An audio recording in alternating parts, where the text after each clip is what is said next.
2 years ago, we decided that we really had little knowledge of the biodiversity values on particularly travelling stock routes in New South Wales. And there was a bit of a changing of the guard happening in that the Rural Lands Protection Board changed their name, changed their structure, and what was then the Department of Lands was looking at managing some of those sites instead of them remaining travelling stock routes. So we thought that if decisions were going to be made about what to do with these sites in the future, somebody needed to collect as much information as possible very quickly about their values so that appropriate decisions could be made. So this was a compilation exercise. Andrew gathered all existing data that had been collected from as far back as, 1995. I think Nowlan's data was the oldest. And didn't try to put them all into the same database, but just put them all side by side. So we have a number of data sets which you can access and interrogate, but they are not all in the same format. They do not all provide exactly the same information. But we were still able to take core information out of each of those sets to give us an indication of the biodiversity values of those sites and whether they were endangered ecological communities, and at least some minimal information.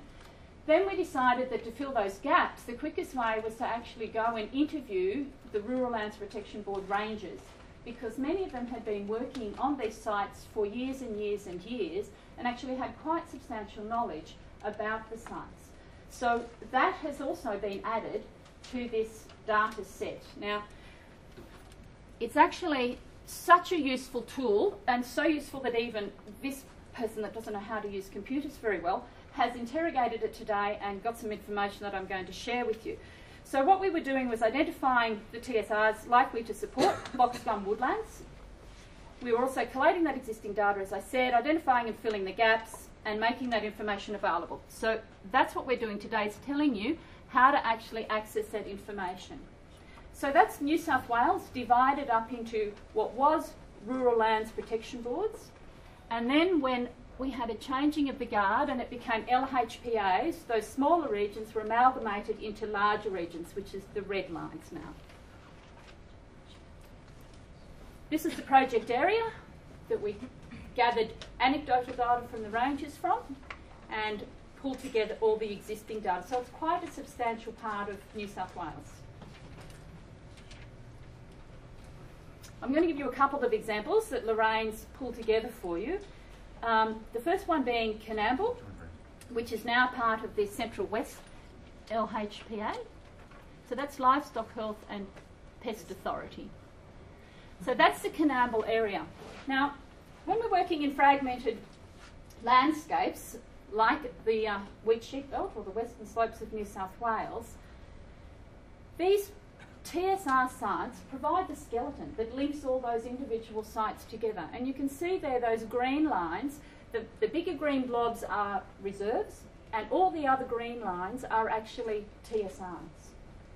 They hold all the sites together. They are the skeleton, they are the backbone of box gum grassy woodlands and other endangered ecological communities, and hence the Conservation Management Network's interest in them. Now, Lorraine did tell me, hang on, let me go back up. I thought she said if I actually could get a mouse to one of those data points, it would open up. But no, I can't even do that, no. Okay, so let's say, for example, I wanted to, this is a shapefile. If I wanted to get data on this particular site, I would bring the mouse and click on it, and there would be a drop-down list like that that would give me a certain amount of information. And that type of information is the location, who surveyed it. So this was a Nowlan survey in 1995, and I don't know if you can read this, but it actually says that it's grey box, and it also tells you in what condition it is. It's in high condition.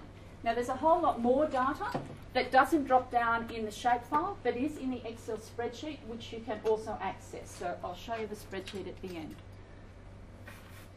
So when I interrogated this spreadsheet this morning, just for example, this Coonamble area, the communities that are listed EECs under the EPBC Act, there was one site that was Brigalow in high quality, one that was grey box, medium quality. There were 29 Weeping Mile sites, 6 were high, 18 were medium. There was 9 white box, yellow box, Blakely's red gum, 2 were high, 7 were medium. And additionally, in the Canamble area, there was the state-listed Coolabah black box, and there were 14 of those, 2 high and 10 medium. So the values on these sites are huge. We can't lose them. So let me give you another example. The Hume RLPB, which is now part of the Murray LHPA. That's the area. Now, this one is slightly different because down in this area, the TSRs are actually isolated patches. They're not forming that network. But the Murray is actually very different to the rest of New South Wales. Most of New South Wales, they are linking corridors.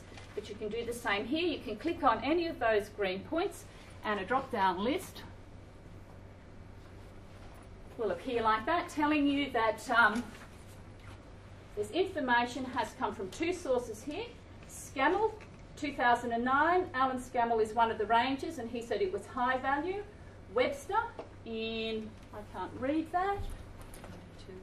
No, I can't read it there either. Earlier, 1992.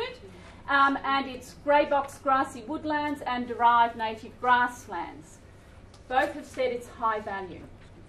So you can locate it, you know what value it is, you know who's actually put that information in there, and it's all good information. Okay, just another example of Chinaman. So Whitshead was the ranger, Webster again was the person that actually did a survey, and both have said it's high. Now this is the spreadsheet, or an example of the spreadsheet. Actually, I didn't tell you in the Hume what I found when I interrogated this spreadsheet. Commonwealth listed grey box 17 sites, 10 were high, 5 were medium. Natural temperate grasslands, there were 3, 1 was high, 2 were medium. White box, yellow box, Blakely's, this is real slopes country, there were 61 of them. 20 were high and 30 were medium. So that's a lot of sites that are EECs. Now this spreadsheet, all I did this morning was just do a sort. So if you know how to interrogate a spreadsheet, you can actually pull out the LHPA or the old RLPB. You can pull out all sorts of information across the top. So you can see here this is Commonwealth listed, and then there's New South Wales listed over the side. It actually gives you GPS locations. So along with all this information came a much better map, because Department of Lands had a map. What was the other layer, Andrew? And the Rural Lands Protection Board had something, the long paddock stuff. I had a point layer. Okay, and they weren't quite right. They were all a little bit off. And then Andrew's been able to pull them all together, so we actually have an accurate layer now.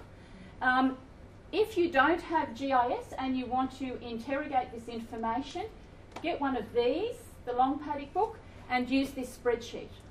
Because at the beginning, it's not up there, is it, or is it? Long paddock name, yes, thank you. Long paddock name, that's the name out of this. So you can actually look it up on here, and this book has maps in it. Shows you where you can locate them, and then you can see that they have values. Okay, so I think that's really all I needed to do to get you up to speed.